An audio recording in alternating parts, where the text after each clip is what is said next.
സർക്കാർ പരിപാടിയിൽ ഭാരതാംബയുടെ ചിത്രം വയ്ക്കാനുള്ള ഗവർണറുടെ നീക്കത്തെ പല്ലും നഖവും ഉപയോഗിച്ച് എതിർക്കുകയാണ് സിപിഐഎമ്മും കോൺഗ്രസും. ആരിഫ് മുഹമ്മദ് ഖാൻ പരസ്യമായാണ് സർക്കാരുമായി ഏറ്റുമുട്ടിയതെങ്കിൽ പുതിയ ഗവർണർ തന്ത്രപരമായി RSS നയം നടപ്പിലാക്കുന്നുവെന്നാണ് LDF വിലയിരുത്തൽ. ആരിഫ് മുഹമ്മദ് ഖാൻ മാറി രാജേന്ദ്ര അർലേക്കർ വന്നതോടെ രാജ്ഭവനും സർക്കാരും ഇനി ഒരു യുദ്ധത്തിനില്ല എന്ന പ്രതീതിയായിരുന്നു തുടക്കത്തിൽ.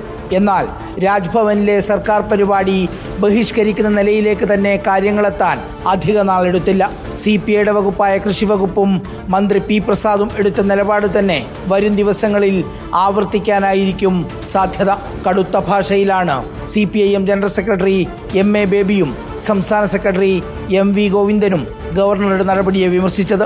ഭരണഘടനാപരമായ ഉത്തരവാദിത്വങ്ങൾക്കും നിഷ്പക്ഷതയ്ക്കും അനുയോജ്യമായ വിധത്തിൽ പെരുമാറുന്നതായിരിക്കും നന്നാവുക. ഗവർണറെ ഉപയോഗപ്പെടുത്തി കാവ്യവൽക്കരണത്തിന്റെ അജണ്ടയാണ് RSS കൈകാര്യം ചെയ്യാൻ ശ്രമിക്കുന്നത്. പ്രതിപക്ഷ നേതാവ് VD സതീശനും രാജ്ഭവന്റെയും ഗവർണറുടെയും നീക്കത്തെ ശക്തമായി എതിർത്തു.